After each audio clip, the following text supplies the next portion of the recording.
தமிழுக்கும் தமிழனுக்கும் வணக்கம்.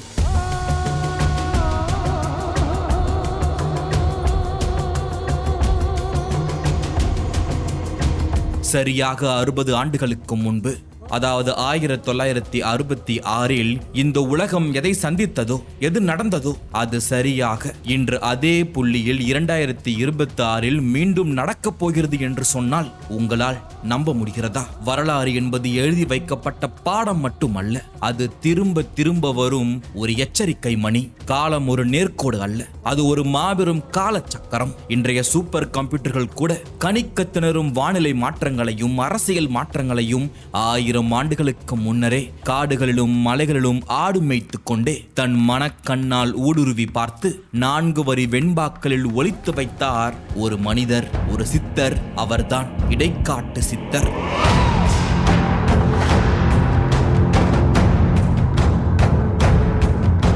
பிரபவ முதல் அட்சய வரை இந்த 60 ஆண்டுகளும் வெறும் பெயர்கள் இல்லை, அவை ஒவ்வொன்றும் இந்த பூமிக்கான சோர்ஸ் கோட். 2024 நாம் சந்தித்த அந்த விசித்திரமான வெப்பமும் மழையும் குரோதி வருடத்திற்கான பலன் என்று முன்பே எழுதப்பட்டிருக்கிறது என்றால், நடைபெறும் விசுவாசம் மற்றும் அடுத்து வரப்போகும் பிரபாவ ஆண்டுகள் நமக்காக என்ன ரகசியத்தை மறைத்து வைத்திருக்கிறது? விவசாயம் முதல் விண்வெளி வரை, ஆன்மீகம் முதல் அரசியல் வரை, நம் வாழ்வாதாரத்தில் நடக்க போகும் அந்த பெரிய மாற்றம் என்ன? இது வெறும் ஜோதிட கணிப்பு மட்டுமல்ல, இது சித்தர்கள் நமக்கு விட்டு சென்ற என்கிரிப்ட் செய்யப்பட்ட எச்சரிக்கை. இடைக்காடார் எழுதிய அந்த ரகசிய குறிப்புகளை இன்றைய காலத்தோடு ஒப்பிட்டு பார்க்கும் ஒரு கால பயணம் இது.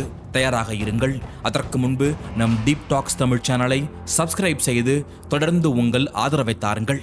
இந்த வீடியோவை பார்க்கறதுக்கு முன்னாடி ஒரு முக்கியமான விஷயம். வருஷம் வருஷம் நம்ம வீட்டுல புது கேலண்டர்கள் வாங்குவோம், டேபிள்ல வைக்கிற மாதிரியோ வால்ல மாற்ற மாதிரியோ. ஆனா இந்த வருஷம் உங்க வீட்டுல வெறும் தேதியில பாக்குற கேலண்டர் மட்டும் இல்லாம நம்ம தமிழ் அடையாளத்தை சொல்ற ஒரு பொக்கிஷம் இருந்தா எப்படி இருக்கும்? டீப் டாக்ஸ் தமிழும் லிட்டில் ஆர்ட்ஸும் இணைஞ்சு அறிமுகப்படுத்துறோம் தமிழ் பாரம்பரிய மந்த்லி கேலண்டர். இதனுடைய ஒவ்வொரு மாதமும் நம்ம மண்ணுடைய கலை, கலாச்சாரம் மற்றும் அடையாளத்தை உங்களுக்கு நினைவுபடுத்தும். அப்புறம் இது வெறும் டேபிள் கேலண்டர் மட்டும் இல்ல, ஒவ்வொரு தமிழன் வீட்லயும் இருக்க வேண்டிய பெருமையா நாங்க பாக்குறோம். இது மட்டும் இல்லாம தமிழ் வாசகங்கள் கொண்ட ஃப்ரிட்ஜ் மேக்னட்ஸ், தமிழர்களுடைய அடையாளத்தை வெளிப்படுத்துற வால் போஸ்டர்களும் ஃப்ரேம் போட்டு எங்க கிட்ட இருக்கு. இன்னொரு ஸ்பெஷலான விஷயம் என்னன்னா, இந்த கேலண்டர்ல உங்களுடைய ஃபேவரட் போட்டோஸையும் நீங்க பிரிண்ட் பண்ணிக்கலாம். தென்னிந்தியா முழுக்க நாம இதை டெலிவரி பண்றோம். இந்த monthly calendar, table calendar, fridge magnets இதெல்லாம் ஆர்டர் பண்றதுக்கு கீழே இருக்க லிங்கை கிளிக் பண்ணுங்க.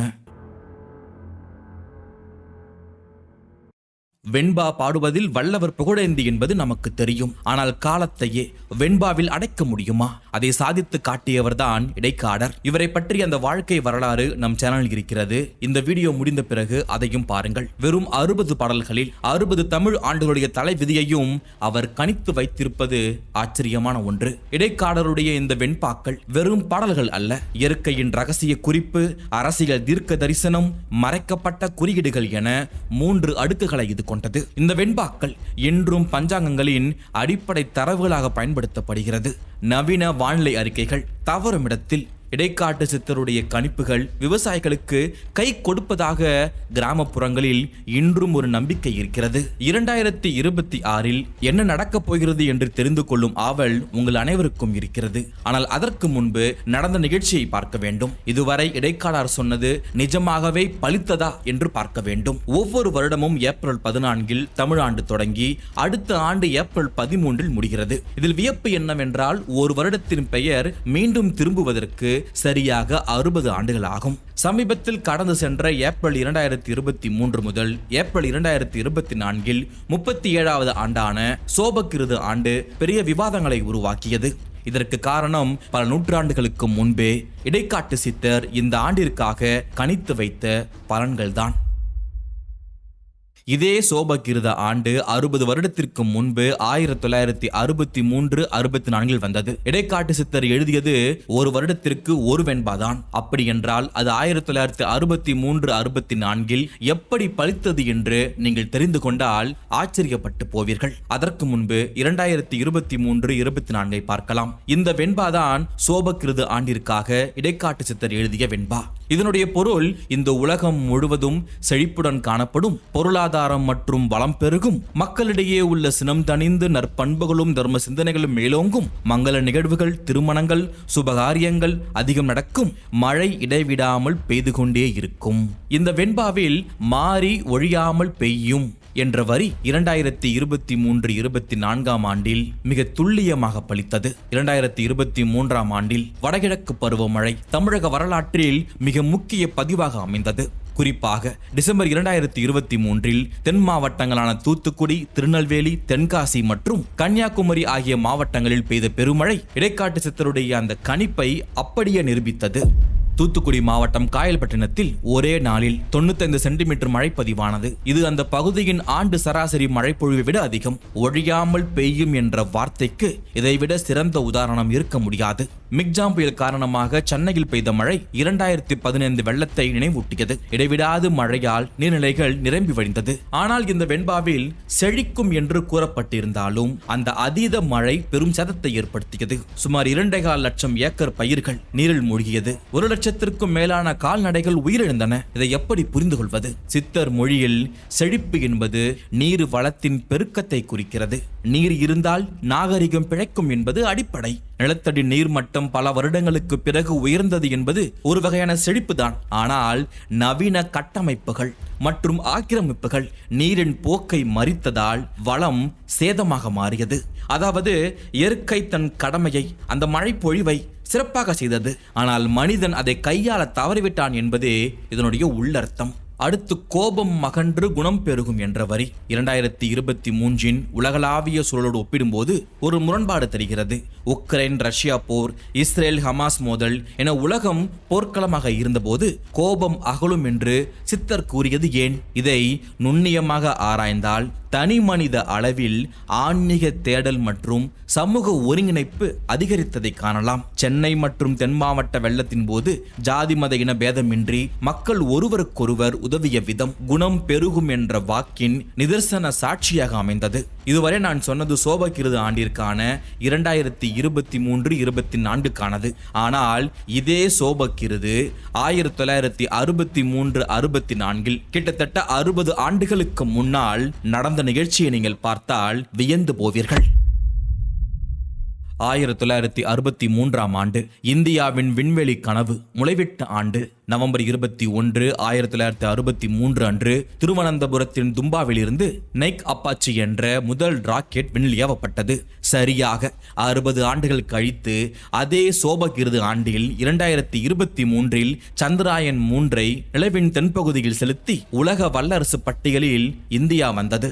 இந்த 2 ஆண்டுகளுமே இந்தியாவின் அறிவியல் செழிப்பிற்கு சான்றாக அமைந்தது. மேலும் 1963-64 காலகட்டத்தில் தமிழகம் ஹிந்தி எதிர்ப்பு போராட்டங்களால் கொந்தளித்தது. அறிஞர் அண்ணா போன்ற தலைவர்கள் மொழி உரிமையை நிலைநாட்ட சுயமரியாதை போராட்டங்களை முன்னெடுத்தார்கள். அதேபோல் 2023 மாநில உரிமைகள், நிதி பகிர்வு மற்றும் ஆளுநருடைய அதிகார வரம்புகள் குறித்த விவாதங்கள் அரசியல் களத்தில் உரிமை குரலாக ஓங்கி ஒலித்தது. இது அந்த வருடத்தில் சொல்லப்பட்ட உக்கிரமான கோபமான குணத்தின் வெளிப்பாடாக பார்க்கப்படுகிறது. இதையெல்லாம் கேட்கும்போது உங்களுக்கு ஆச்சரியமாக இருக்கலாம். இது மட்டுமல்ல, அதற்கு அடுத்த ஆண்டும் வரலாற்றில் அன்றும் சமீபத்திலும் இந்த சித்தர் சொன்னது போலவே நடந்தது. ஏப்ரல் 2024 முதல் 2025 ஏப்ரல் வரை நடந்த ஆண்டின் பெயர் குரோதி. 60 வருட சுழற்சியில் 38வது ஆண்டான இது பெயருக்கு ஏற்றது போல குரோதம், அதாவது சினம், பகை மற்றும் இயற்கை சீற்றங்களை குறிக்கிறது. இதுதான் இவர் எழுதிய வெண்பா. இந்த வெண்பாவே எச்சரிக்கைப்படுத்துவது போலதான் இருக்கிறது. இதனுடைய பொருள் குரோதி ஆண்டு கோரமான நிகழ்வுகளை கொண்டதாக இருக்கும். கொள்ளையர்கள் மற்றும் திருடர்களுடைய அட்டூழியம் அதிகரிக்கும். உலக மக்கள் இதனால் அச்சத்தில் உறைந்து போவார்கள். மழை மிக குறைவாகவே பெய்யும். தானிய விளைச்சல் மற்றும் உணவு உற்பத்தி குறையும். விவசாயம் சொற்பமாகவே பலன் தரும். இதுதான் இந்த பாடலுடைய பொருள். இந்த பாடலில் கொள்ளை மிகும் கள்ளரினால் என்று குறிப்பிட்டிருக்கிறார். இடைக்காட்டு சித்தருடைய காலத்தில் கள்ளர் என்பது வழிபறி திருடர்களை குறித்தது. ஆனால் 2001ஆம் நூற்றாண்டில் இந்த வரியை சைபர் குற்றங்கள் மற்றும் டிஜிட்டல் நிதி மோசடிகள் என்று நவீனப்படுத்தலாம். 2024 இந்தியா உட்பட உலகெங்கிலும் சைபர் தாக்குதல்கள் மற்றும் தரவு திருட்டு சம்பவங்கள் அதிகரித்தது. தெலுங்கானா மாநில குற்ற ஆவண காப்பகத்தின் அறிக்கையின்படி 2024 குற்றங்களுடைய எண்ணிக்கை 22% அதிகரித்துள்ளது. இதில் சைபர் குற்றங்கள் முக்கிய பங்கு வகிக்கிறது. அது மட்டுமல்ல, தலைநகர் டெல்லியில் 2024ஆம் ஆண்டில் வீடுகளில் நடக்கும் கொள்ளை சம்பவங்கள் 25% மற்றும் வழிப்பறி கொள்ளைகள் 23% உயர்ந்துள்ளதாக காவல்துறை தரவுகள் தெரிவிக்கிறது. இது சித்தருடைய கொள்ளை மிகும் என்ற வாக்கிற்கு நேரடி சான்று. தமிழ்நாட்டு நிலைமையை பற்றி உங்களுக்கு நன்றாகவே தெரியும். அதை நான் சொல்ல தேவையில்லை. இன்று மக்கள் வீட்டை பூட்டிவிட்டு செல்வதை விட தங்கள் வங்கி கணக்குகள் மற்றும் தனிப்பட்ட தரவுகள் இணையத்தில் திருடப்படுமோ என்று அதிகம் அஞ்சுகிறார்கள். சனங்கள் பயமடைவார் என்று இவர் குறிப்பிட்டது போல இந்த நிலை டிஜிட்டல் உலகில் நிதர்சனமாக பொருந்தி உள்ளது. அதேபோல் இந்த வெண்பாவில் அற்ப மழை என்று குறிப்பிடப்பட்டுள்ளது. ஆனால் 2024ஆம் வானிலை அறிக்கைகள் கலவையான மற்றும் முரண்பாடான முடிவுகளை தருகிறது. 2024 கோடை காலத்தில் இந்தியா முழுவதும் குறிப்பாக வட மாநிலங்களில் கடுமையான வெப்ப அலை வீசியது. டெல்லி போன்ற நகரங்களில் வெப்பநிலை 50 டிகிரி செல்சியஸை தொட்டது. இது அற்ப மழை மற்றும் வறட்சியின் அறிகுறியாகும். அதேபோல் ஜம்மு காஷ்மீர் போன்ற பகுதிகளில் கடந்த 50 ஆண்டுகளில் இல்லாத அளவு வறட்சியான ஆண்டாக 2024 பதிவாகியுள்ளது.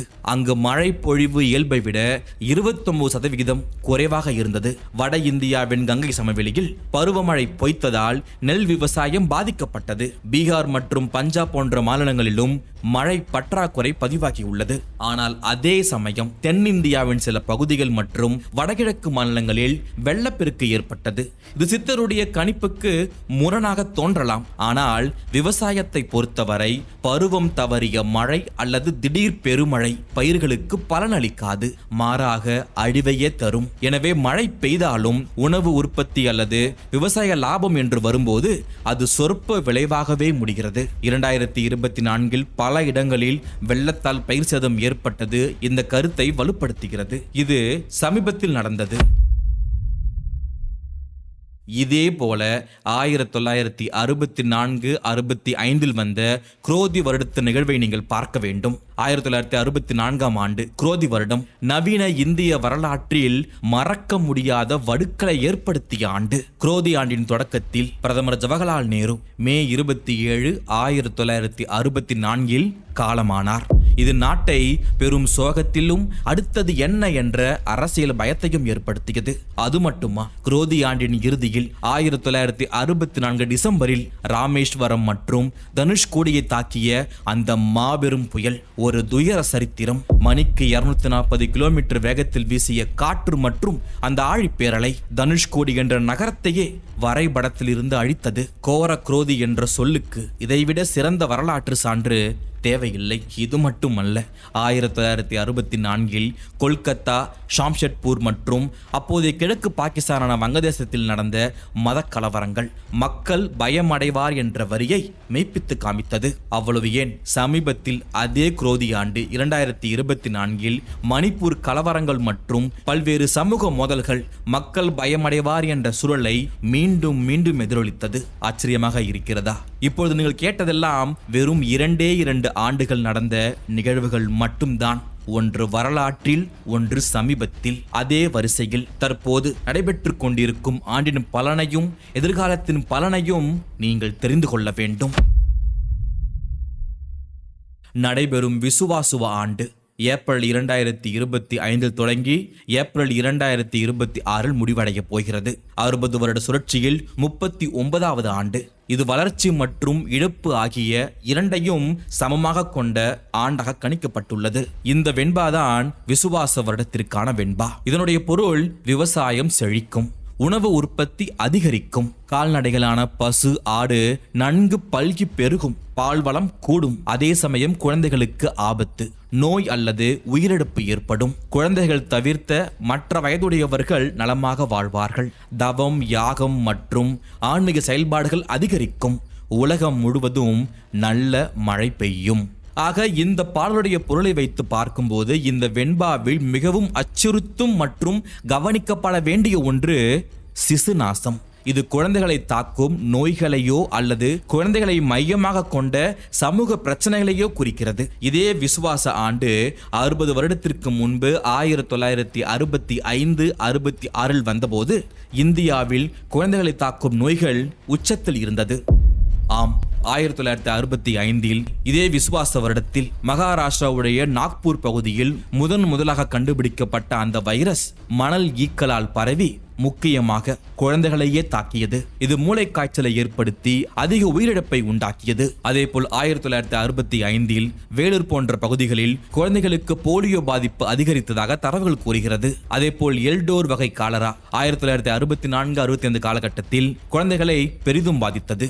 இது மட்டுமல்ல, வறட்சி மற்றும் உணவு பற்றாக்குறையால் குழந்தை இறப்பு விகிதம் 1965 100 பிறப்புகளுக்கு 142.6 இருந்தது. இது குழந்தைகளுக்கான இருண்ட காலமாக இருந்தது. ஆக இந்த வரலாற்று தரவுகளை வைத்து பார்க்கும்போது 2025 குழந்தைகளை மையமாக கொண்ட ஒரு புதிய தொற்று நோயோ அல்லது ஏற்கனவே உள்ள நோய்களுடைய வீரியமோ அதிகரிக்க வாய்ப்புள்ளது. சமீபத்தில் 2024 குஜராத்தில் மீண்டும் தலை தூக்கிய சண்டிகுரா வைரஸ் பாதிப்பு வரவிருக்கும் ஆபத்துடைய முன்னறிவிப்பாக இருக்கலாம். எனவே 2025 பெற்றோர்களும் அரசாங்கமும் குழந்தைகளுக்கான தடுப்பூசி, சத்துணவு மற்றும் சுகாதாரத்தில் அதிக கவனம் செலுத்த வேண்டும். அடுத்து சொல்ல போவதுதான் உங்களுக்கு ஆச்சரியமாக இருக்கும். இந்த வெண்பாவில் வேளாண்மை ஏறும் என்ற வாக்கு 2025 இந்தியாவுடைய விவசாயத்துறை பெரும் வளர்ச்சியை காணும் என்பதை குறிக்கிறது. 60 வருடத்திற்கு முன்பு 1965-66 காலகட்டத்தில் தான் இந்தியாவில் பசுமை புரட்சிக்கான அடித்தளம் அமைக்கப்பட்டது. உணவு பற்றாக்குறையை போக்க எம்.எஸ். சுவாமிநாதன் மற்றும் சி. சுப்பிரமணியம் ஆகியோருடைய முயற்சியால் உயர் விளைச்சல் தரும் விதைகள் அறிமுகப்படுத்தப்பட்டது. இது இந்தியாவின் உணவு உற்பத்தியில் ஒரு திருப்பு முனையாக அமைந்தது. இதே சுழற்சி அடிப்படையில் 2025 விவசாய தொழில்நுட்பத்தில் ஒரு புதிய பாய்ச்சல் நிகழலாம். செயற்கை நுண்ணறிவு, ட்ரோன் தொழில்நுட்பம், துல்லிய விவசாயம் ஆகியவை பரவலாகி உற்பத்தியை அதிகரிக்கலாம். பசுமாடு ஆடும் பலிக்கும் என்ற வரி கால்நடை துறையிலும் பால் உற்பத்தியிலும் இந்தியா புதிய சாதனைகளை படைக்கும் என்பதை காட்டுகிறது. அதேபோல் அடுத்து உலகம் முழுவதும் நல்ல மழை பெய்யும் என்ற வரி, இதை பற்றி நான் சொல்லவே தேவையில்லை. சமீபத்தில் தமிழ்நாடு முழுக்க நிற்காமல் பெய்த மழையே அதற்கு சாட்சி. சரி, அடுத்து 2026 வரப்போகும் பரபாவ ஆண்டு 60 வருட சுழற்சியில் 40வது ஆண்டாகும். இது பொருளாதார ரீதியாகவும் சமூக ரீதியாகவும் சில சவால்களை முன்வைக்கும் ஆண்டாக இடைக்காட்டு சித்தரால் கணிக்கப்பட்டிருக்கிறது. இந்த வெண்பாதான் இந்த வருடத்திற்கான வெண்பா. இதனுடைய பொருள் மழை உரிய காலத்தில் பெய்யாமல் காலம் தாழ்த்தி பெய்யும், கால்நடைகள் மற்றும் பால்வளம் சிறப்பாக இருக்கும். இதில் இக்கு என்றால் கரும்பு விளைச்சல் பொய்க்கும் அல்லது பாதிக்கப்படும் என்று பொருள். உலகில் உள்ள அனைத்து தரப்பு மக்களுக்கும் மகிழ்ச்சி இருக்காது, பொதுவான அதிருப்தி நிலவும். ஆக இந்த வெண்பாவில் சித்தர்கள் குறிப்பிட்ட பயிருடைய பெயர் இக்கு, அதாவது கரும்பு. இது இந்த ஆண்டின் பொருளாதாரத்தில் அல்லது அரசியலில் முக்கிய பங்கு வகிக்கும் என்று அர்த்தம். இதே ஆண்டு 1966-67 வந்தபோது 66 பீகாரில் ஏற்பட்ட கடுமையான வறட்சி கரும்பு விவசாயத்தையே அழித்தது. இது 20ஆம் நூற்றாண்டின் மிக மோசமான பஞ்சங்களில் ஒன்று. கரும்பு கிடைக்காததால் சர்க்கரை ஆலைகள் மூடப்பட்டது. நிலைமையை சமாளிக்க இந்திய அரசு 1966 கரும்பு ஆணை என்ற சட்டத்தை கொண்டு வந்தது. இது சர்க்கரை உற்பத்தியை கட்டுப்படுத்தவும் விலையை நிர்ணயிக்கவும் வழிவகுத்தது. சித்தர் இக்கு பலிக்காது என்று கூறியது, அதாவது கரும்பு பலிக்காது என்று கூறியது 1966 அப்படியே நடந்தது. சர்க்கரை உற்பத்தி அந்த வருடத்தில் 7.73% சரிந்தது. இன்றைய காலகட்டத்திற்கு வருவோம். இன்று இந்தியா தனது எரிபொருள் தேவைக்காக எத்தனால் கலப்பை அதிகரித்து வருகிறது. எத்தனால் உற்பத்தியில் கரும்பு முக்கிய பங்கு வகிக்கிறது. 2026 சித்தருடைய கணிப்புப்படி கரும்பு உற்பத்தி குறைந்தால் அது சர்க்கரை விலையை மட்டும் உயர்த்தாது, இந்தியாவுடைய எரிபொருள் கொள்கையும் பாதிக்கும். எத்தனால் தட்டுப்பாடு ஏற்படலாம். விவசாயிகள் மாற்று பயிர்களை நாட வேண்டிய கட்டாயம் ஏற்படும். அதேபோல் பின்மழை என்பது பருவமழை தாமதமாக தொடங்குவதையோ அல்லது அறுவடை நேரத்தில் பெய்யும் தேவையற்ற மழையோ குறிக்கிறது. ஜூன் மாதம் தொடங்க வேண்டிய தென்மேற்கு பருவமழை தாமதித்தால் விதைப்பு பணிகள் பாதிக்கும். பிறகு அக்டோபர் நவம்பர் அதிக மழை பெய்து வெள்ள சதத்தை உருவாக்கலாம். இது 2026 உணவு பணவீக்கத்தை அதிகரிக்கக்கூடும். அடுத்து 4 வகை பல்லுயிர்க்கும் இன்பம் கலி பலிக்காது என்ற வரி. இது சமூகத்தில் நிலவும் பொதுவான அதிருப்தியை குறிக்கிறது. 1966ஆம் ஆண்டு இந்தியா ஒரு கொந்தளிப்பான நிலையில் இருந்தது. ஜனவரி 1966இல் தாஷ்கண்டில் லால் பகதூர் சாஸ்திரி மர்மமான முறையில் இருந்தார். இது மக்களை அதிர்ச்சியில் ஆழ்த்தியது. இந்திரா காந்தி பிரதமரான பிறகு ரூபாயின் மதிப்பை குறைத்தார். இது பொருளாதார சுமையை அதிகரித்தது. அதேபோல் 1966இல் பசுவதை தடுப்பு போராட்டங்கள் நாடாளுமன்றத்தின் முன் பெரும் வன்முறையாக வெடித்தது. சாதுக்கள் மீதே துப்பாக்கி சூடு நடத்தப்பட்டது. மக்கள் மகிழ்ச்சியின்றி போராட்ட மனநிலையில் இருந்ததை இந்த வரலாறு காட்டுகிறது. அதேபோல் 2026இல் இந்தியாவில் பல மாநிலங்களில் தேர்தல் நடைபெறப் போகிறது. தொகுதி மறுசீரமைப்பு போன்ற பெரிய அரசியல் நிகழ்வுகள் விவாதத்திற்கு வரலாம். மக்கள் தொகை கணக்கெடுப்பின் அடிப்படையில் தொகுதிகள் மாற்றியமைக்கப்படும் போது தென் மாநிலங்கள் தங்கள் அரசியல் பிரதிநிதித்துவத்தை இழக்க நேரிடும் என்ற அச்சம் உள்ளது. இது வட இந்திய மற்றும் தென்னிந்திய மாநிலங்களுக்கிடையே கருத்து மோதல்களை உருவாக்கலாம். சித்தருடைய வாக்குப்படி இது ஒரு அமைதியற்ற மற்றும் அதிருப்தி நிறைந்த ஆண்டாக இருக்க வாய்ப்பு உள்ளது. ஆக 2026இல் தான் தேர்தலும் வருகிறது. அது இவர் சொன்னது போல அமைதியற்ற முறையில் நடக்கப் போகிறதா அல்லது அதற்கு மாறாக அமைதியாக நடக்கப் போகிறதா பார்க்கலாம். ஆக இப்பொழுது நீங்கள் பார்க்கும் இந்த அட்டவணை தான் 60 வருட சுழற்சி கணிப்புகள் எவ்வாறு வரலாற்று ரீதியாக பொருந்தி போகிறது என்பதை உங்களால் புரிந்து கொள்ள முடியும். இடைக்காட்டு சித்தருடைய வெண்பாக்கள் வெறும் இலக்கிய நயமிக்க பாடல்கள் மட்டுமல்ல, அவை ஒரு சமூக மற்றும் அறிவியல் ஆவணமாகும். வரலாறு மீண்டும் மீண்டும் நிகழ்கிறது என்ற தத்துவத்தை மெய்ப்பிக்கும் வகையில் 60 ஆண்டுகளுக்கு முன்பு நடந்த நிகழ்வுகள் இன்று புதிய பரிமாணங்களில் மீண்டும் மீண்டும் நடக்கிறது. சித்தருடைய இந்த எச்சரிக்கைகளை மூட நம்பிக்கையாக ஒதுக்காமல் முன்னோர்கள் கண்ட அனுபவ உண்மைகளை இன்றைய நவீன தொழில்நுட்ப சான்றுகளோடு ஒப்பிட்டு பார்ப்பது சாலச் சிறந்தது. எதிர்காலத்தை நம்மால் மாற்ற முடியாது என்றாலும் அதை எதிர்கொள்ளும் விதத்தை நாம் நிச்சயமாக மாற்றி அமைக்கலாம். அதற்கு இடைக்காடருடைய வாக்குகள் ஒரு கலங்கரை விளக்கமாக அமையும். சித்தர்களுடைய வாக்கு என்பது வெறும் எச்சரிக்கை அல்ல, அது நம் பாதுகாப்பாக பயணிக்க அவர்கள் வரைந்து தந்த ஒரு வரைபடம். பரபாவ வருடம் சவால்களை தந்தாலும் அது நம்மை இன்னும் வலிமையான ஒரு சமூகமாக மாற்றப் போகிறது.